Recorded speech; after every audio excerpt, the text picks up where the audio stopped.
way down on Brazos. So glad to have you all today. If you will, please stand. Mary will lead us to the national anthem. All right, if you will, going to the national anthem. Oh, say, can you see by the dawn's early light what so proudly we hailed at the twilight's last gleaming, whose rough stripes and bright stars through the perilous fight o'er the ramparts we watched were so gallantly streaming, and the rocket's red glare, the bombs bursting in air, gave proof through the night that our flag was still there. Oh, say does that star-spangled banner yet wave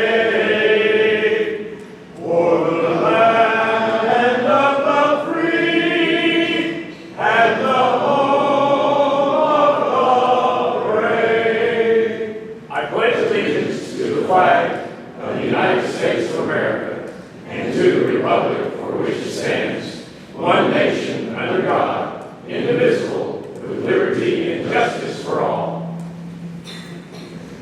Please remain standing. Case roll will give the invocation.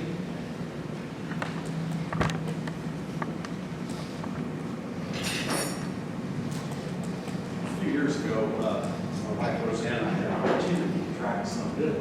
One of the places we went was Assisi, home to St. Francis of Assisi and St. Clair.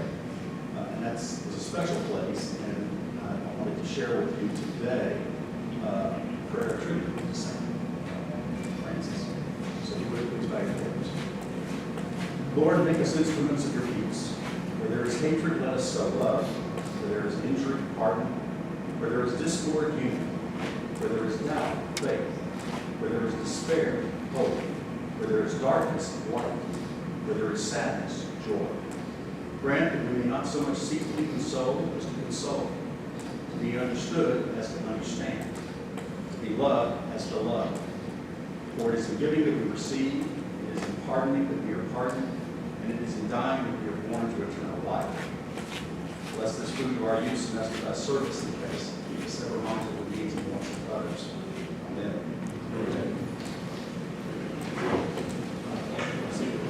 Everybody have a seat.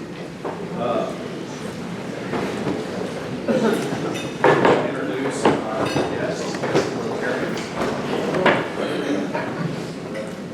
We have with us today Reagan Harris and Kevin Claris. Here, Candace Manning, Kathy Schroeder. There. Andrea Kozar, guest of Virginia Control. And Terry Quick, guest of Virginia. We'd like to give our hands to our guests.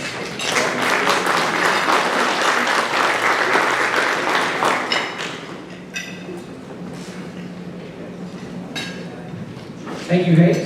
We have one other guest, Jimmy Schwartz, a guest of me. So thank you for being here, Jimmy. Now, if we can have Rosemary introduce our student guest from China Spring High School.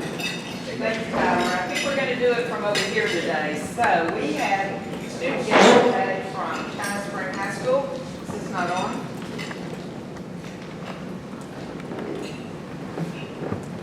Now is it on? All right. So our guests today are from China Spring High School. First of all, I want to introduce Dr. Max Rutherford, the principal of China Spring High School.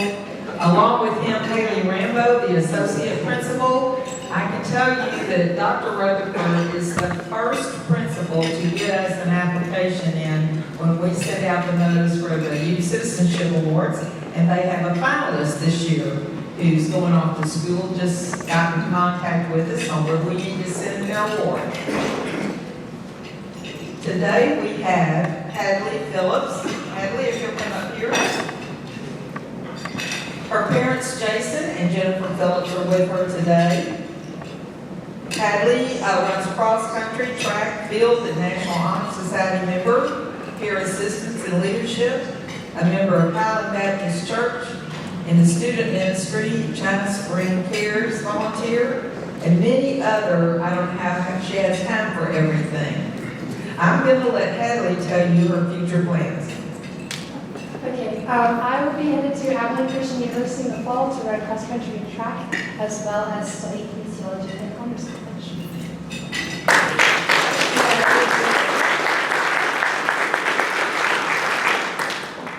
Next, we have Zeke Borland.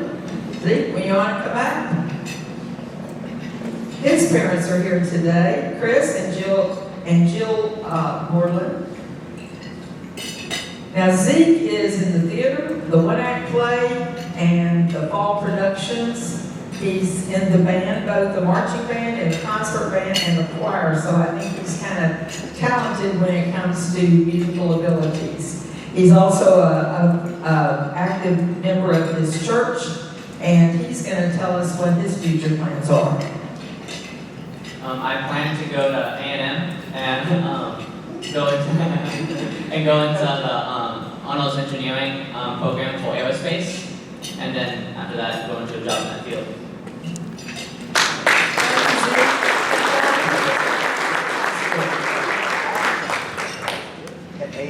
Thank you all for China Spring for being here today. Thank you all for being part of Rotary.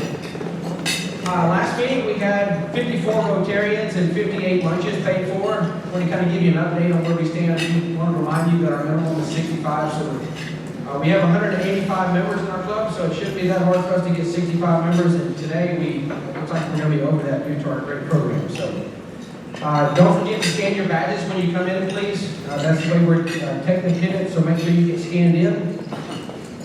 We are looking for one volunteer or a handful of volunteers to help pick up our WILA students, our WILA campers. The ratings are going to be taking them down there on June 9th, but we need somebody to pick them up on June 14th. It's a little bit of a process. If that's something you're interested in, you have to fill out some paperwork. So if it's something you want to do or you think you can do, please let me know ASAP so we can get your paperwork turned in and make sure that our WILA campers don't stay there all summer.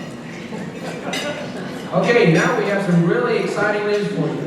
I'd like to introduce to you our new executive director, Joanne Wade. Joanne Wade was born and raised in Waco, Texas. After attending Waco Public Schools, she graduated from University of Texas at Austin with a degree in the fine arts and attended Texas State University Graduate College in the Master of Public Administration program.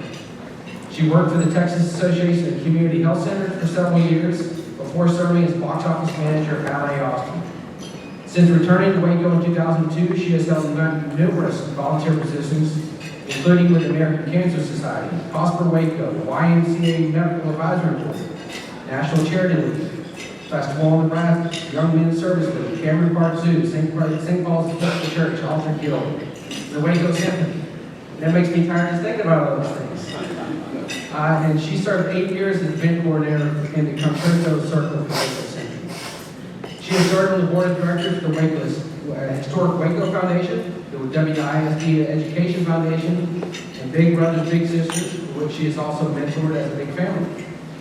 She is currently the Waco High School PTSA Scholarship Chairman and has been employed by the executive director as the executive director of Waco of the McLennan County Medical Society since 2010. Joanne was recently married to Joe Wade and has 4 children, Boots and Tedder Felton, and Elijah and Langston Wade.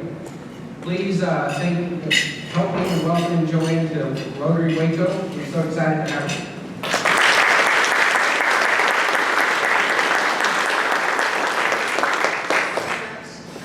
I just want to say I'm a really big part of Rotary. There's always been, my whole life, someone in my family that has been a Rotary member in this club. And my son, who participated in one of the challenge teams from Waco High that won years. I know all about Rotary. I actually read the magazine until I was very interesting what Rotary does all over the country. Anyway, I know many of you already and look forward to many the rest of you getting to know you. And let me know how I can help.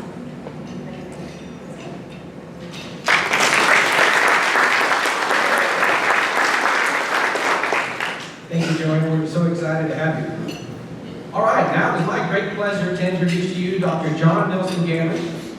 Dr. John Neilson-Gammon is a Regents Professor at Texas A&M University, Director of the Southern Regional Climate Center, and our Texas State Climatologist. Dr. Neilson-Gammon grew up in Northern California and went to school in Massachusetts, receiving a PhD from MIT in 1990. Dr. Neilson-Gammon joined the faculty at Texas A&M University in 1991 and was appointed Texas State Climatologist by then Governor George W. Bush in 2000. He became Director of the Southern Regional Climate Center in 2021. He is now also serving a 2-year term as President of the American Association of State Climatologists. He knows climate. Dr. Neilson-Gammon conducts research on large-scale and local-scale weather, climate, and air pollution with a focus on intense rainfall and droughts, which we're going to hear about today. He teaches courses in weather analysis, forecasting, climate change, and computer modeling. Please help me welcome today Dr. John Neilson-Gammon.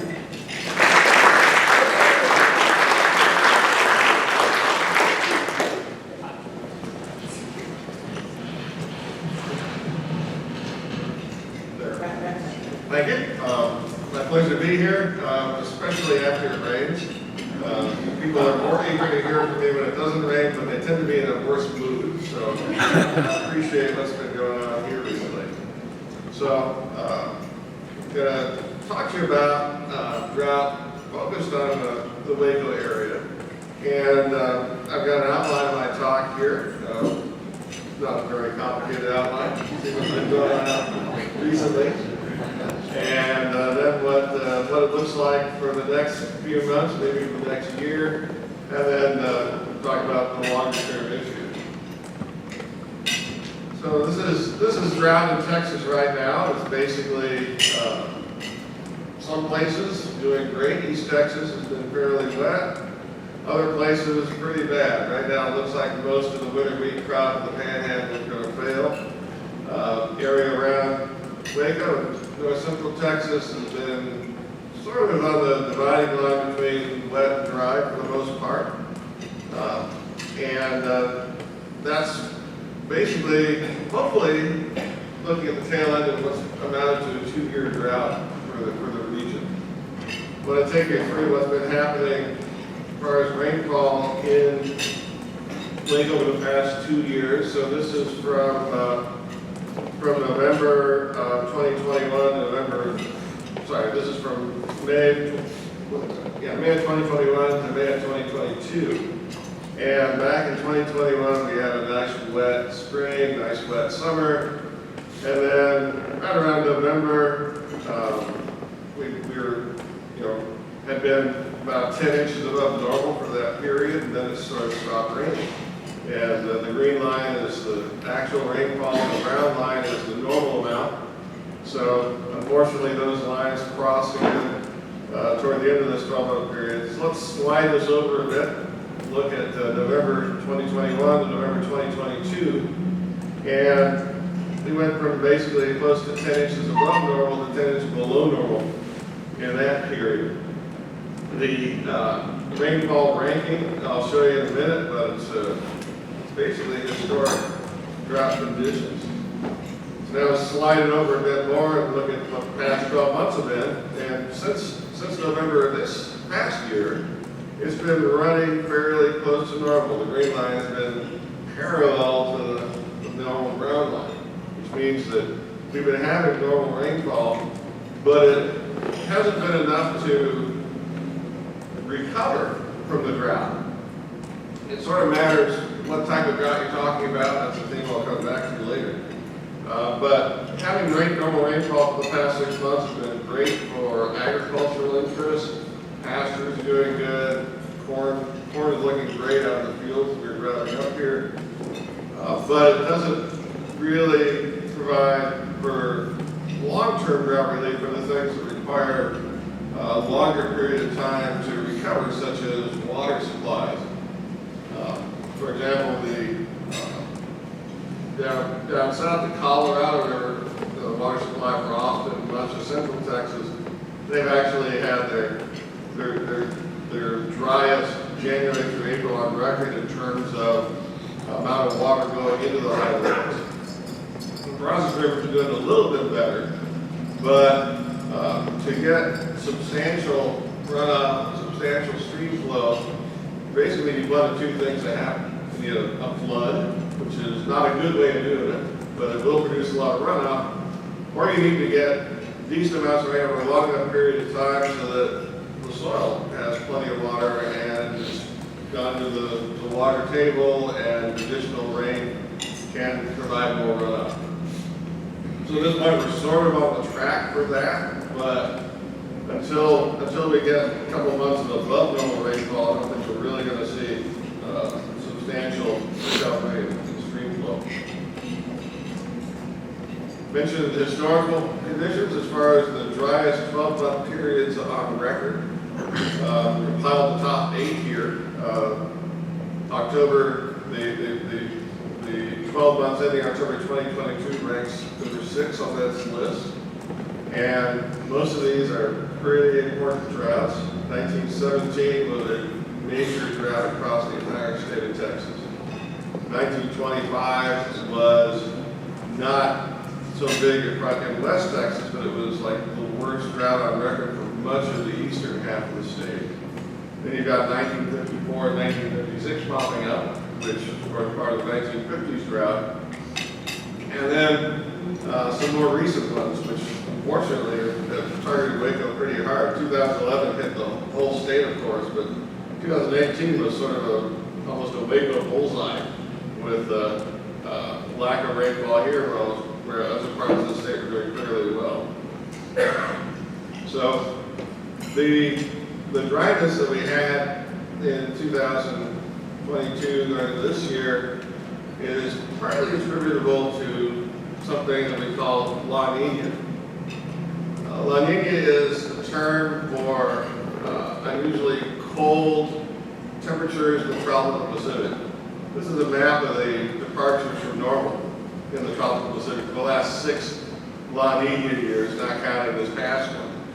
Blues is where temperatures were colder than normal by maybe a degree or 2. Oranges and reds is where they've been warmer than normal by about the same amount. And the thing to look at is the band of blue running across the central part of the Pacific Ocean from west to east along the equator. Now, all of this sort of thing matters for weather because the temperatures are affecting the air above it and sort of affects weather patterns. But in the tropics, it matters a great deal because you're in the tropics. If you visit there, basically you have basically the same weather day after day. It's warm, it's humid. Maybe there's a thunderstorm in the afternoon, that sort of thing. If you've got such a big patch of ocean that's cold, it's not going to be easy to get thunderstorms forming. Thunderstorms are going to move where it's warm, which in these cases is over near Indonesia, north of Australia, southeast of Asia, that area. And we're talking such a big amount of the planet that this is basically affecting the whole weather patterns around the whole globe as a consequence. You're rising in the western part of the ocean, spreading out a lot, and affecting the jet stream. The fact that it's cold in the tropics means there's less of a temperature difference from the pole to the equator, and so that's affecting the strength of the winds and all that. And to look at the consequences for the United States, the easy thing to do is basically go back in history, look at all the La Nina years, and see how the average conditions differ from what would happen normally. It turns out the biggest effect of La Nina is during what we call the cool season, basically November through March. And the whole southern United States tends to be drier than normal as a result, which is why I like to say the La in La Nina stands for less agua. You get less rain, less water in the southern United States and Texas in particular. If you average things together, the dryness extends all the way from California to Florida and the Carolinas. But any individual year is not going to look like that because you've also got waves in the jet stream. This pattern is because the jet stream tends to be farther north in the wintertime. So we get fewer cold fronts, we get fewer storms, and we get less rain. But there's also waves in the jet stream, and that means that someplace generally 1/3 of that area is going to tend to be wetter than normal, despite the La Nina. This year, as you may have heard in the news, it was California's turn to be wetter than normal. They managed to get massive amounts of snow and rain, and they're probably going to get some flooding as all that snow in the mountains melts over the next month or so. But we, unfortunately, especially western and central Texas, was relatively dry during this period of time. And on top of the dryness, it tends to be warm during La Nina because, again, the jet stream is farther north, so you don't get as much precipitation, and you get not as much cold fronts, and so the air is warmer longer. Now, if you wanted to predict rain, the rain you would probably care about the most would be rain in the summertime. May, June, July, August, that sort of time frame, because in that period of time is when the environment's a bit stressed with water. Things start to get brown. The evaporation rates are high. Rain can really be beneficial. Unfortunately, during that time of year, the jet stream tends to be too far north anyway to be affecting our weather very much. So La Nina affecting the jet stream doesn't affect Texas. It does have a bit of an influence on hurricanes because it's affecting wind patterns in such a way that it tends to make the environment more favorable for hurricanes to form. So I guess in that sense, La Nina is bad on two fronts. It leads to droughts and it leads to more hurricanes. But summertime rainfall, not much of an impact from La Nina. This is the summer after La Nina. And what we're looking at is probably the effect of it being dry in the winter time. Because in spring in Texas, the rain we get in the spring and early summer depends a lot on the rain we get beforehand. Because the moisture that's put down into the soil evaporates and will fuel further thunderstorms. So it's a sort of a feedback mechanism that allows the rain to persist and sort of move north as the air moves north. Or in this case, the dryness tends to persist and move north. So the drought can be somewhat self-perpetuating. So on this map here, you saw La Nina in 2021, you saw La Nina in 2022, you had a La Nina in 2023 that didn't make this. But if you look at what's happening to tropical sea surface temperatures, they had been below normal for the past 3 years with La Nina, but they're now right around the 0 line, close to normal. And if you look at the bunch of model forecasts, those red lines going into the future, they're all in positive territory, meaning temperatures being warmer than normal in the tropics. And we call that El Nino, the opposite gender from La Nina, and it's basically opposite sort of conditions. We tend to have warmer than normal temperatures in the tropical Pacific. These are the last 6 La Nina years. 2016 was so strong it was called a super El Nino. With temperatures as much as 2.5 to 3 degrees warmer than normal in the Celsius scale. And just like La Nina moves the thunderstorms away from the central Pacific, El Nino moves them toward the central Pacific. Just like La Nina reduces the temperature gradient from the pole to the equator, El Nino enhances it because it makes the tropics warmer. And just like La Nina makes our winters tend to be drier, El Nino makes our winters wetter, which is why the L stands for extra liquid. And again, on average, the whole southern part of the United States is wetter. In reality, in any given year, 2 out of 3 are going to tend to be wet between the southwest, the south central, and the southeast. And with El Nino developing, that means that we have pretty good odds of having a wetter than normal period from late fall through winter to early spring next year. Not any good way of forecasting rainfall during the summertime, but once we get past the summer, things are going to be hopefully looking better, unless we're in the third of the south that doesn't benefit from it this time around. We'll have to see. And of course, in addition to being wet, it tends to be relatively cool. the elderly conditions up to the north. So, and because El Nino is developing, also the opposite effect on hurricanes. It tends to make hurricanes less likely to form. The hurricane outlooks tend to come out around the end of May.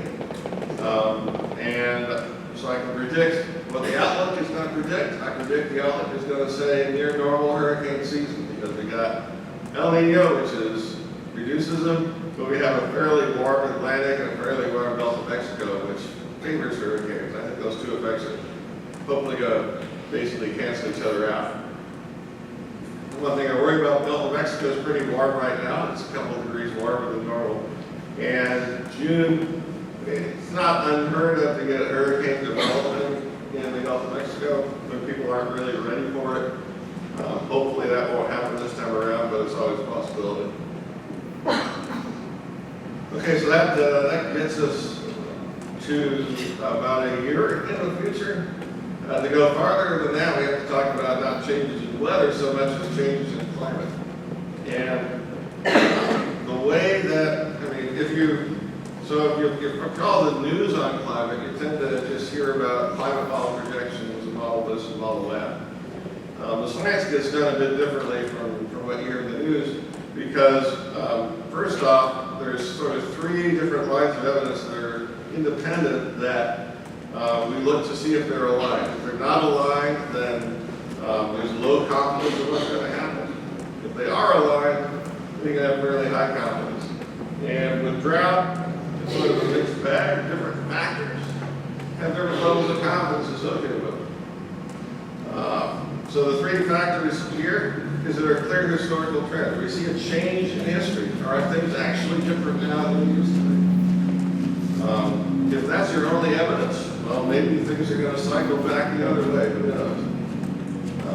Do models predict a consistent future trend? Do climate models simulate the same thing happening going forward as has been happening in the past? That'd be independent evidence. And then the third bit, which I tend to rely on a lot, do we know why it's happening? Is there a good reason to expect that sort of trend if the climate is getting warmer? And ideally, the numbers will match as well, but if you've got all three of these lined up, if it's been happening, if it's projected to happen, and you know why it's happening, you can pretty well count on it. So if you want to know the future of drought, the first place to turn is going to be rainfall. And here we have one bullet going one way, one bullet going the other, and one bullet not having a bullet. The trend has been positive. We've seen rainfall increasing by about 1% per decade in central and eastern Texas over the historical record, which really adds up over time. West Texas hasn't been doing so well. They've been pretty much flat, but Central and East Texas, increasing trend. So that's one thing in favor of West drought. Now, if you look at climate models, this is a summary of a whole bunch of model projections. Give you let's see. So, a few things to say before I explain this. First off, the projections I'm going to be showing are the sort of the high-end projections, which it's unlikely we'll see that much change in the climate in terms of that magnitude, but you can just sort of divide by 2 to get a more realistic outlook. The reason we focus on the high end is because you got natural variability that adds noise to the system. And so you want to have a simulation as strong a signal as possible so you can see what's deterministic about this and what's just noise. Secondly, all these models are constructed differently, and they don't all say the climate's going to change in the same way. In fact, where you got that cross-hatching on these plots, that's where at least a quarter of the models say it's going to get drier, at least a quarter of the models say it's going to get wetter. And Texas is largely in the cross-hatching. You see we're sort of in between where there's a drying trend projected, which is in northern Mexico, and where there's an increased wetting trend projected in say, the Midwest and the Northeast United States, and especially Canada. So not only do the models not agree consistently, they're also not really consistent with the historical trend. So the one thing that drives drought from year to year, decade to decade, in terms of climate change, is a big question mark.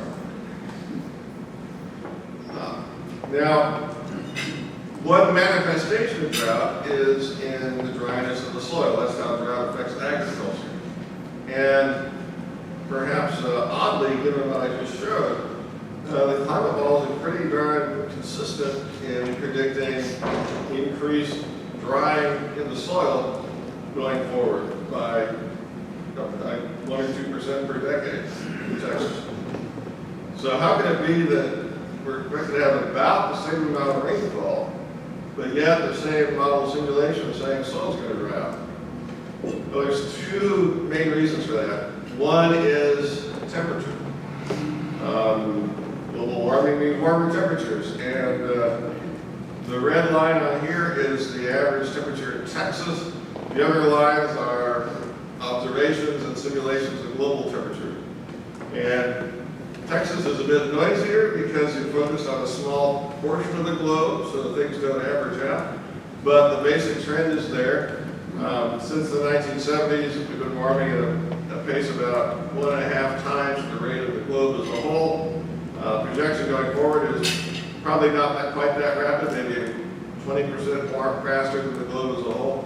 But it's been happening over the whole state. The map on the right shows the trend since 1975, and it's not concentrated in urban areas, it's all over the place. So the reason that matters for drought is because a warmer atmosphere leads to greater rate of evaporation. So even if you get the same amount of rain going into the ground, higher temperatures, it comes out faster. And so you end up with a lower amount of soil moisture on average for that reason. The second reason is that the rain, even if it has get the same amount overall, isn't going to be the same in character.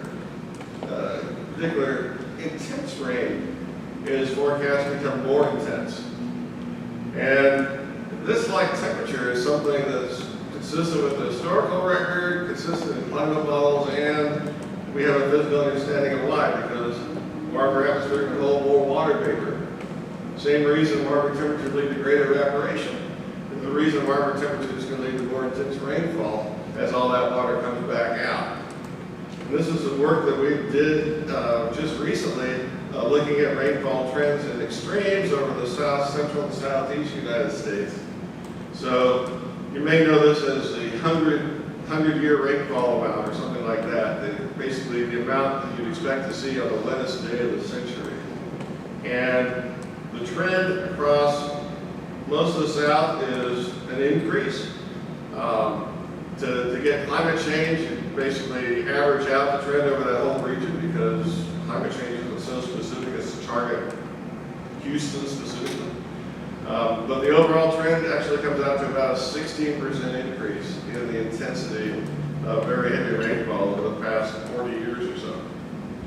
So you have the same amount of rain that's coming down harder, then more of it's going to tend to run off and less of it's going to soak into the soil. So that would lead to drier soils also. Now, of course, if you're getting more runoff, then maybe that's good news if you want surface water, if you want water in reservoirs, if that's your water supply. And indeed, the climate model projections of runoff say that although there's some quarter of the models that disagree, the general prediction is for an increased amount of runoff going forward.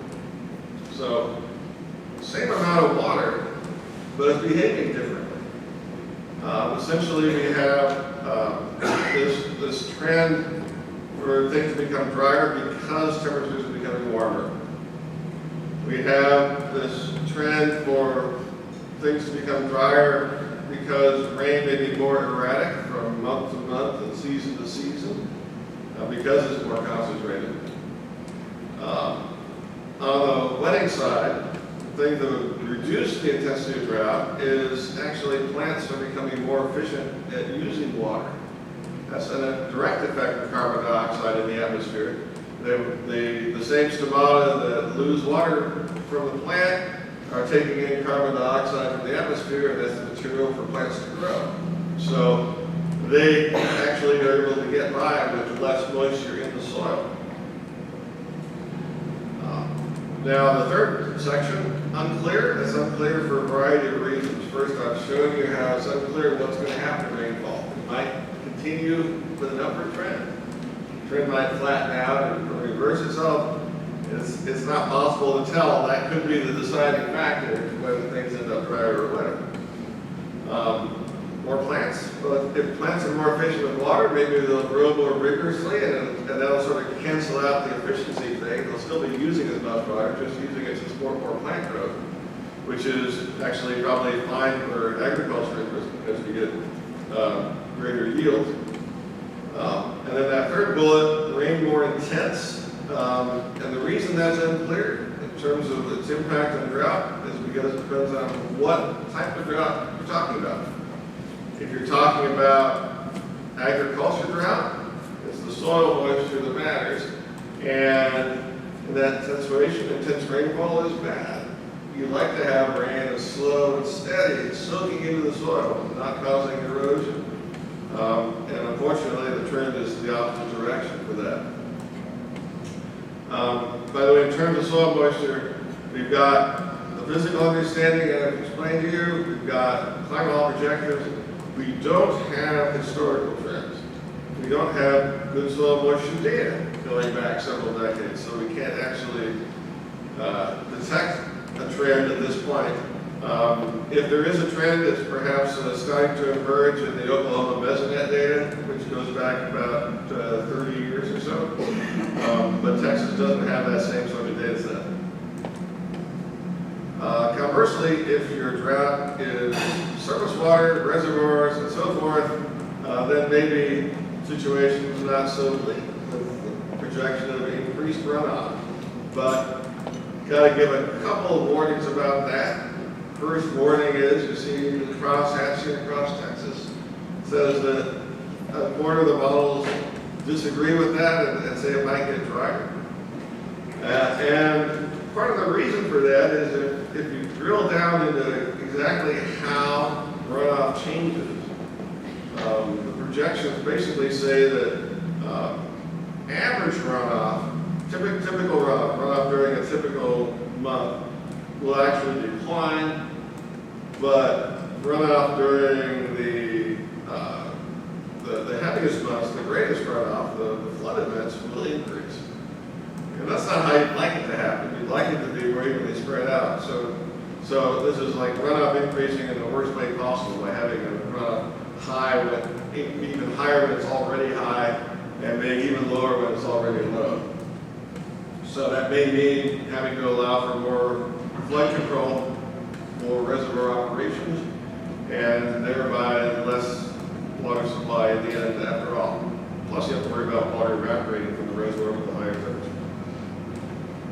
So drought is a complicated thing. The current drought we have is probably on its way out, as I've shown, because the tropical Pacific is flipping from La Nina, Les Agua, to extra liquid, El Nino.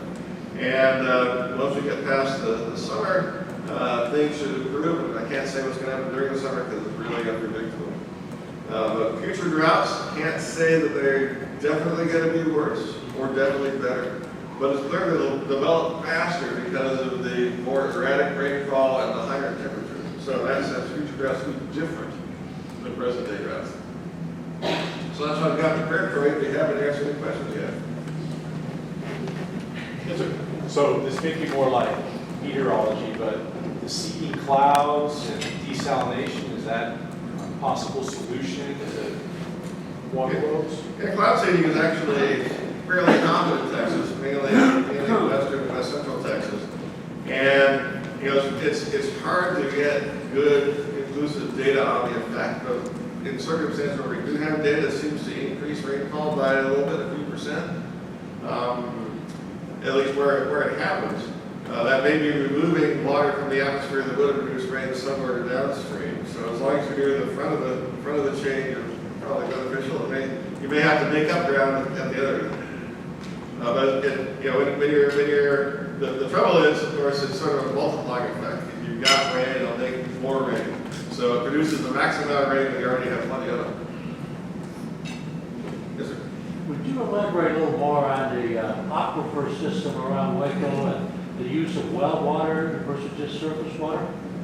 No. Well, I don't know much.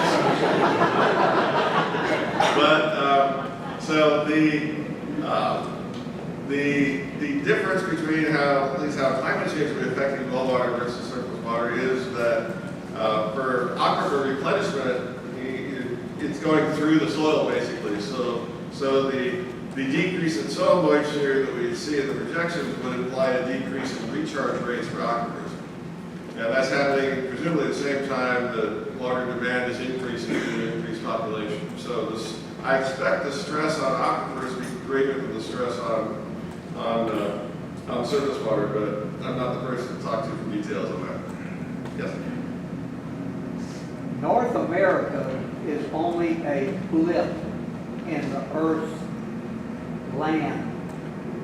What effect does the west of here have on the weather which comes to North America? We're looking at the flow of air, and it comes in this way, but it's all coming from the west, from Russia, from China, from that, even Europe. All of that blows this way.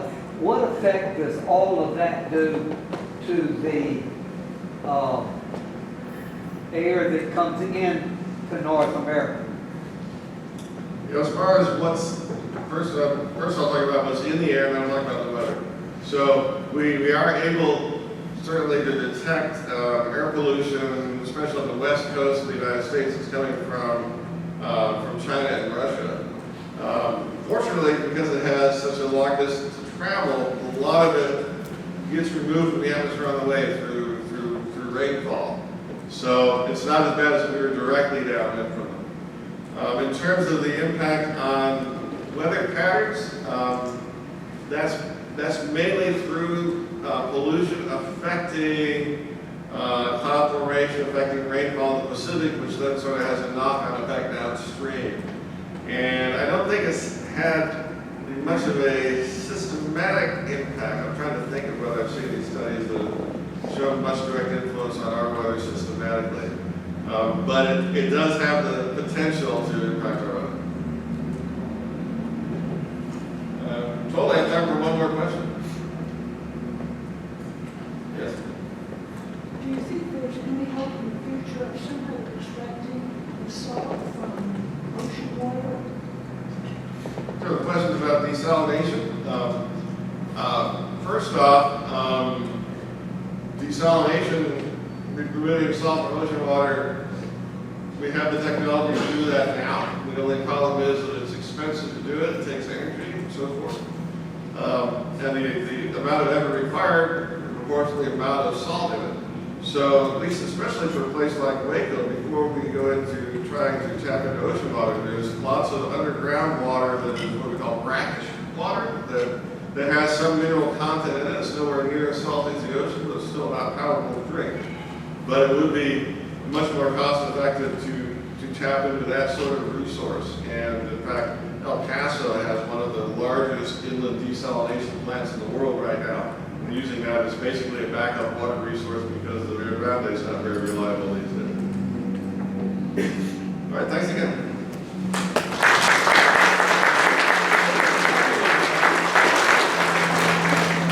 Thank you, Dr. Neilson-Gammon. I'm sure hoping for a definitive answer where we get more rain this summer, but maybe, maybe not. Well, ask me in a few months. I'll ask you in August about that.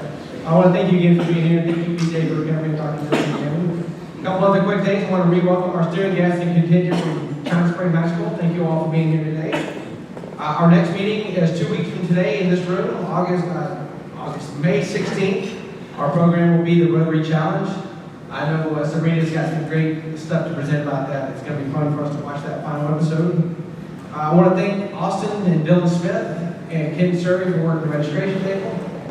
Thank you, Rosemary, for introducing our guest today. And thank you, Michael Baldwin for working the camera.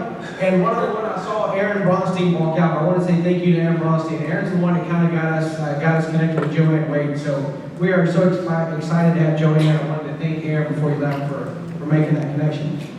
Okay, if you will, please stand with me and we'll say the 12-way test of the things that Rotarians think, say, and do. Is it the truth? Is it fair to all concerned? Will it build goodwill and friendships? Will it be beneficial to all concerned? We adjourn.